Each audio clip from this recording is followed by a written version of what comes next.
Santo e justo, soberano, em cujas mãos estão minha vida e todos os meus caminhos. Livra-me da estabilidade religiosa. Ajusta-me firme, pois estou irresoluto. Minhas decisões são fumaça e vapor. Eu não glorifico a ti, nem me comporto de acordo com sua vontade. Não me cortes antes que eu possa conhecer as respostas, e minha alma possa desabrochar em plena flor. Pois tu és bom e longâmino, paciente e amável. Salva-me de mim mesmo, dos artifícios e enganos do pecado, da traição da minha natureza perversa, de condenar tua repreensão às minhas ofensas, de uma vida de rebelião contínua contra ti, de princípios, visões e objetivos errados. Porque sei que todos os meus pensamentos, afeições, desejos e propósitos estão alienados de ti. Tenho agido como se odiasse a ti, apesar de seres o próprio amor. Tenho te tentado ao extremo, abusado da tua paciência. Tenho vivido impiamente por palavra e ação. Fosse eu príncipe, há muito tempo teria esmagado um tal rebelde. Fosse eu pai, há tempos teria rejeitado um tal filho. Ó tu, pai do meu espírito, rei da minha vida, livra-me da destruição, conduz-me à tua presença. Mas fere meu coração para que ele possa ser curado. Despedaça-o para que tu mesmo possas fazê-lo inteiro. Mais uma oração, o clamor de um pecador convicto. Que você possa meditar, adorar e, acima de tudo, viver num constante agir de oração. O que é um agir de oração? É manifestar em ação aquilo que você ora em secreto. As orações devem nos remeter a nos depararmos com a soberania divina, com a grandeza desse Deus. Esse Deus que invade o espaço-tempo e muda as nossas realidades. Este Deus que escolheu habitar na terra para que não habitássemos o inferno. Escolheu descer à terra, se fazer humano para nos resgatar, para que pudesse nos fazer filhos. Que nós possamos todos os dias orar. Orar e agradecer, orar e clamar, orar sabendo que Ele nos escuta. Mais uma oração. Para quem tem curiosidade de onde são essas orações são muitas de Richard Baxter, John Bunyan, Isaac Watts, Charles Spurgeon, dentre outros, que você possa também meditar em algumas orações. Embora você deva fazer suas próprias orações, essas orações aqui redigidas são verdadeiras pérolas em meio ao caos que nós vivemos. Continuaremos a meditar nas Sagradas Escrituras, analisarmos livro a livro, clamando para que o Senhor nos direcione e possamos glorificar o teu santo nome. Nós estamos agora no livro de Atos, terminamos os evangelhos. Agora creio que você já tem até na sua cabeça quais são os 4 evangelhos. Pasmem, muitas pessoas não conseguem responder quais são os 4 evangelhos, tá? Muitas pessoas perguntar, falam assim, quais são os 4 evangelhos? As pessoas não sabem.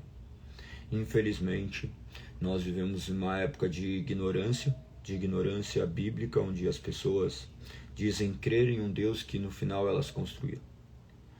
A comunidade de pessoas desigrejadas é tão grande quanto a comunidade de pessoas que frequentam a igreja.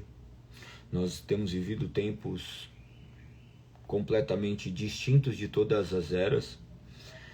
Desigrejados que por vezes estão decepcionados com a igreja, com o sistema, que muitas vezes sequer conheceram a Cristo e acham que estão desigrejados, quando na verdade nunca foram também igreja, mesmo porque conheceram apenas um sistema religioso e não conheceram a Cristo. Não existe vida fora da igreja. Então, o termo desigrejado é apenas longe de um estabelecimento físico, porque nós somos agora o corpo de Cristo. Então, naturalmente, se você nasceu de novo, você participará da igreja invisível primeiramente, que é a inserção no corpo de Cristo, e depois da igreja visível.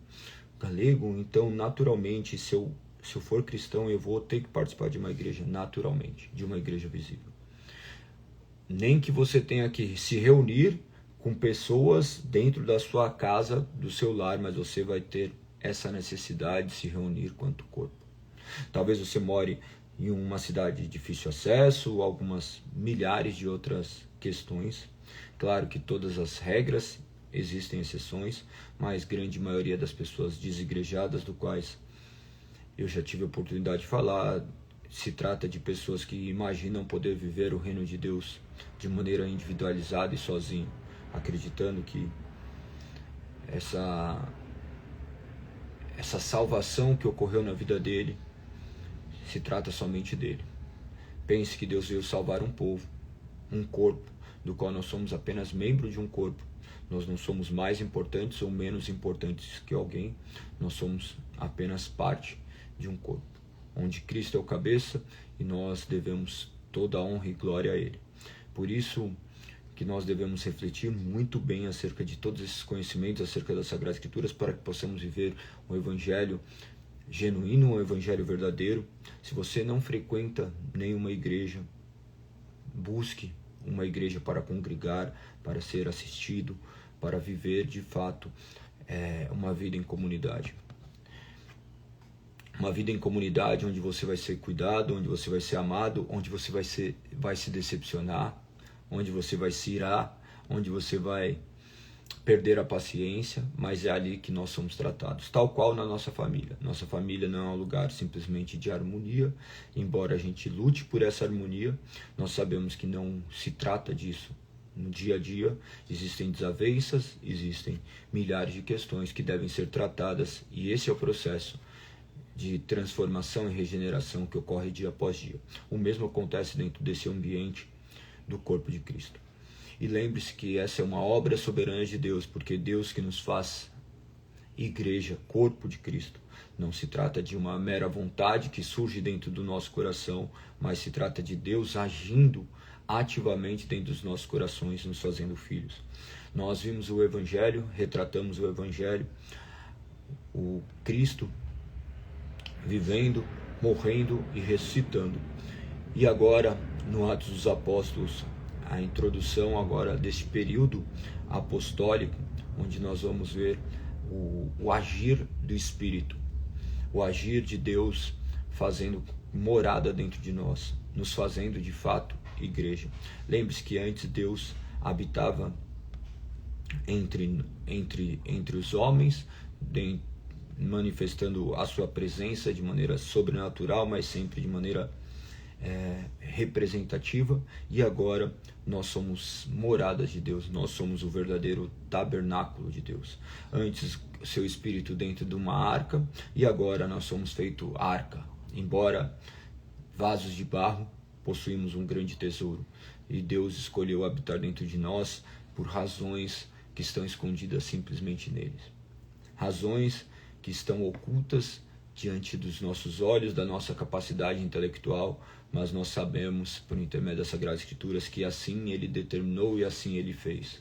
Seres que mereciam ser condenados, Ele escolheu amá-los. Seres que mereciam as trevas, Ele entregou à luz. Nós vemos no Evangelho, no retrato da sua vida, Ele ser desprezado, Ele ser morto, ser abandonado, e ainda assim Ele voltar por intermédio da Santíssima Trindade, do seu Divino Espírito Santo, e fazer morada em nós. Em escolher habitar dentro dos nossos corações, em romper as cadeias, romper as algemas, romper todo esse muro de inimizade que existe entre nós e Ele. Ele vem, rompe todas essas adversidades e agora nos torna novas criaturas, do qual nós o adoramos, do qual nós o glorificamos.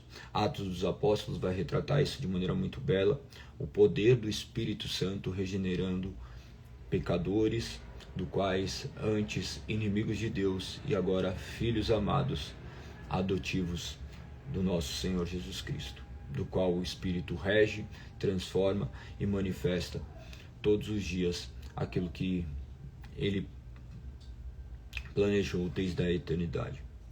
Lembre-se que não foi um acidente a morte de Cristo, a sua ressurreição era simplesmente a concretização daquilo que Deus havia estabelecido e o Espírito Santo era o cumprimento da sua promessa. Nós vamos ver então essa introdução do período apostólico, sabendo que esse período apostólico se estende aproximadamente por 70 anos, desde a ascensão de Jesus até a morte do último dos 12, que se trata ali de João, né? Que nem nós já abordamos. Vocês vão enxergar uma série de acontecimentos históricos entre a destruição do templo, o judaísmo também entrando em declínio, o cristianismo passando a se tornar cada vez mais preponderante, a adoração em espírito substituindo todos esses rituais que antes imperavam, a expansão do cristianismo por todo o Império Romano, apesar da tremenda e constante oposição que havia. Lembre-se que naquele tempo, cristãos eram queimados vivos. Naquele tempo, milhares de atrocidades aconteceram. Vocês vão buscar na história, você vai ver que nas arenas, cristãos eram jogados a bestas feras para serem devorados. Então, dentro desse período apostólico, você vai ver milhares de coisas que aconteceram, perseguições, e as perseguições que as pessoas imaginavam enfraquecer o cristianismo, no final das contas, se tornava cada vez mais forte, mais real, porque as pessoas estavam ali entregando as suas vidas, morrendo por aquilo que criam. Uma pessoa não morre por aquilo que não acredita. Nós só podemos morrer por aquilo que nós cremos. Então, a verdade do Evangelho penetrando o coração fez com que milhares de homens vivessem e morressem vidas que glorificavam a Deus.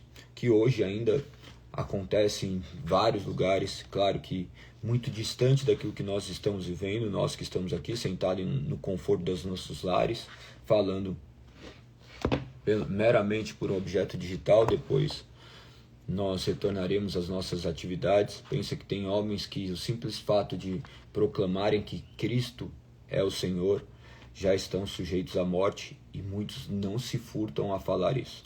Talvez se fôssemos nós negaríamos a Cristo, mas nós temos visto Deus agir nessas vidas, e ainda assim homens e mulheres estão vivendo vidas que claramente manifestam este espírito que aconteceu lá em Atos dos Apóstolos se manifestar na vida deles, e fazendo com que eles glorifiquem o nome de Deus por intermédio de tudo que eles têm feito. Então, o livro de Atos dos Apóstolos, nós sabemos claramente, essa sua escrita, ela foi escrita por Lucas. Lembre-se que Lucas e Atos, muitos entendem que se trata de um livro unificado, que na organização do cânon bíblico ele é dividido, mas Lucas, após o seu evangelho, já começa a retratar Atos, e você já vê essa ordem bem organizada e não cronológica, mas muito lógica também, conforme todos os escritos de Lucas. Então, sendo essa continuação do evangelho, você vai ver o que o Espírito começa a fazer. Ele fazendo por intermédio de seus discípulos, ali quando ele desce poderosamente em Atos capítulo 2.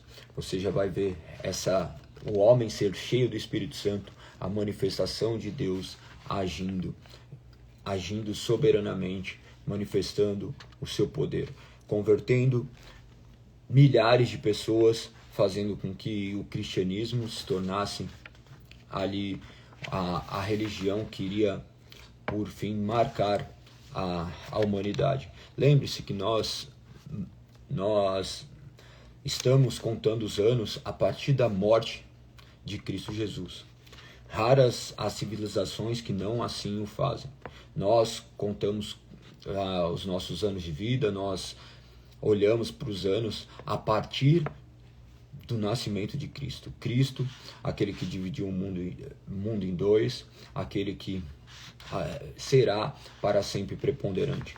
Então aquela marca de Atos 2 é preponderante na história e continua a agir todos os dias. Deus todos os dias, por intermédio do teu Santo Espírito, transforma corações e muda vidas.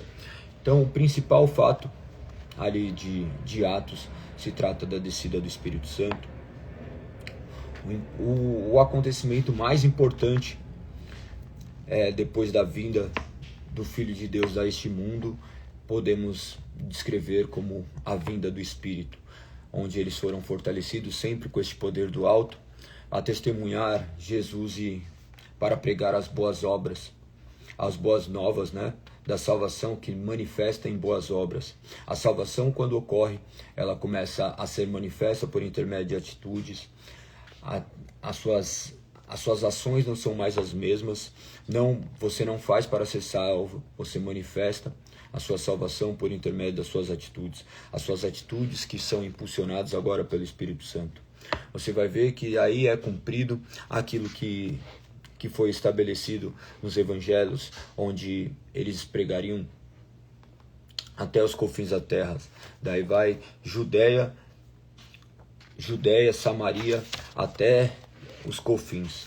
Nós vemos isso de maneira muito bela. Se você for olhar, essa expansão do evangelho é muito bela. É como se fosse tacar uma pedra, sabe? Tacando uma pedra numa água e ela vai fazendo aqueles círculos como uma verdadeira onda. E é isso que aconteceu. Você vai ver que aproximadamente 35 antes de Cristo, ou depois de Cristo, você vê ali a sua morte e o evangelho começa a ser propagado. Começando em Jerusalém, ele vai expandindo para a Ásia e indo à Ásia, todos aqueles continentes, e começa a expandir, chegando a Roma e expandindo de maneira que poucos lugares, mas ainda muitas pessoas não ouviram falar de Jesus, mas nós cremos que Deus, por intermédio ainda desse sopro do Espírito Santo, enviará homens e mulheres para proclamarem o Evangelho a todos aqueles que haverão de ser transformados e regenerados pelo agir do teu Santo Espírito. Nós vamos ver aqui fatos que foram preponderantes também na história, dentre eles a conversão de Paulo. Você vai ver vários milagres que ocorreram ainda, manifestando esses sinais por intermédio desses apóstolos, testificando a mensagem que eles carregavam. Lembre-se que todos esses sinais apontavam para a natureza divina do que estava acontecendo. Esses milagres não visavam exaltar homens, mas glorificar o nome de Deus. Deus, por intermédio do teu Santo Espírito, estava agindo naqueles homens que detinham dons e capacidades, do quais, onde eles estavam, eles manifestavam esse poder mediante o agir soberano de Deus. Nós vemos então ocorrer a conversão daquele que antes era um perseguidor, aquele que antes perseguia cristãos, agora transformado e regenerado, ele fica cego diante da presença de Cristo. Depois ele segue as orientações, ele naturalmente é transformado, regenerado e começa a ocupar o lugar de principal dos apóstolos, o apóstolo fora de tempo, onde ele começa essa proclamação e vivendo de maneira que muitas pessoas ficavam ainda tementes a ele, porque sabiam do seu potencial destrutivo, mas diante do agir de Deus na vida dele, manifestava também o poder também de destruição das obras da carne, destruição daquilo que o homem imperava, manifestando o poder de Deus sobre os principais dos pecadores, do qual assim ele se denominava, o qual ele rouba nossos títulos todos os dias, quando nós lemos, mas nós sabemos que nós somos os principais pecadores. Nós não devemos olhar para as outras pessoas como os principais pecadores, porque nós sabemos hoje o potencial destrutivo que habita dentro de nós, tal qual é orientado na palavra e tal qual o Espírito nos convence desse favor imerecido.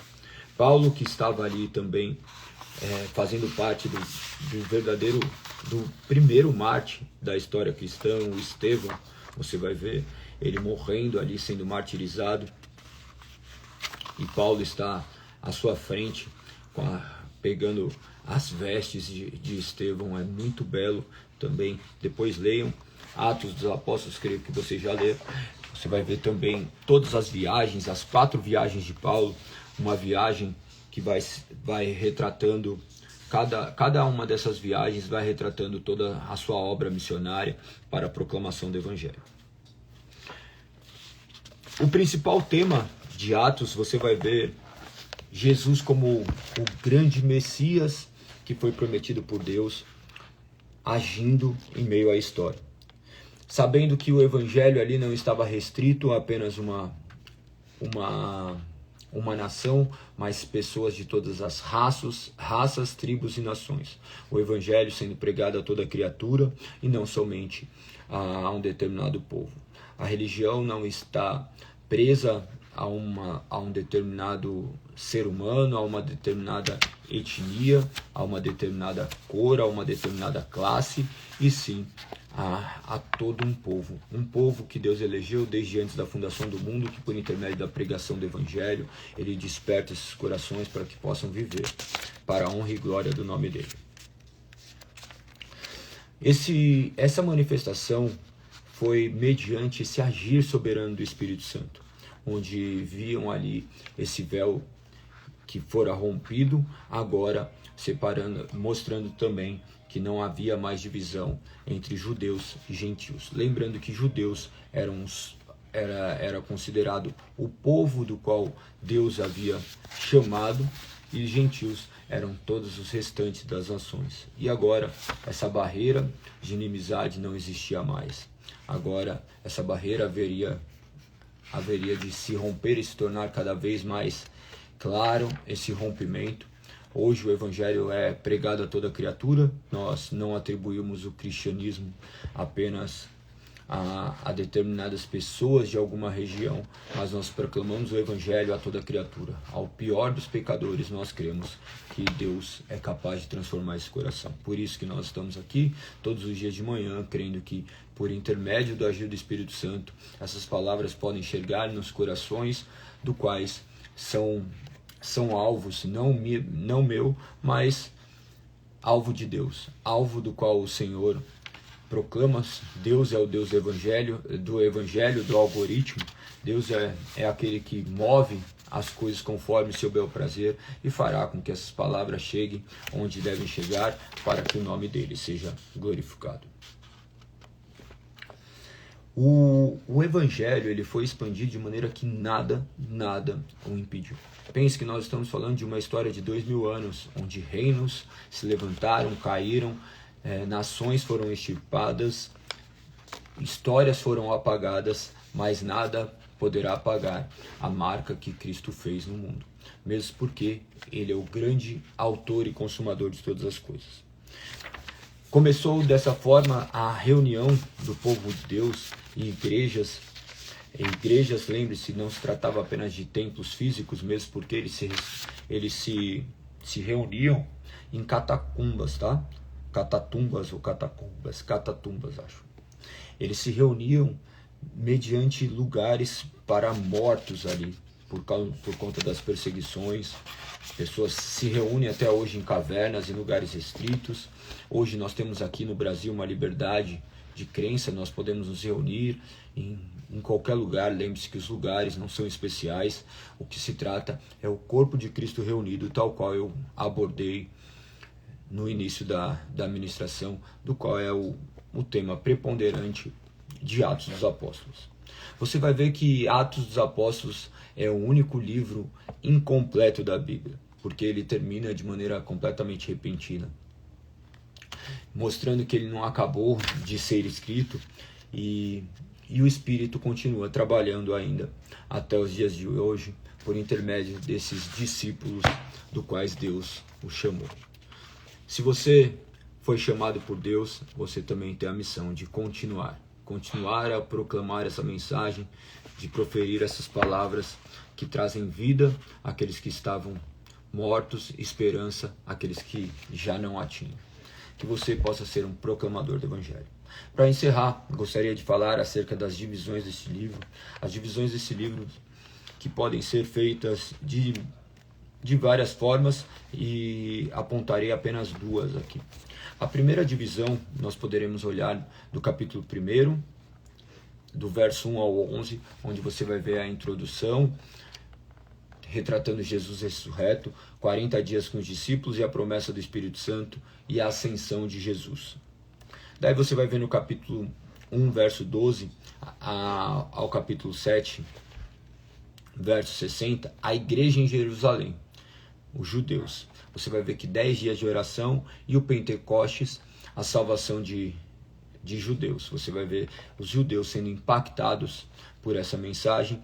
E a vida de comunidade cristã, você vai ver a prisão, o discurso de Pedro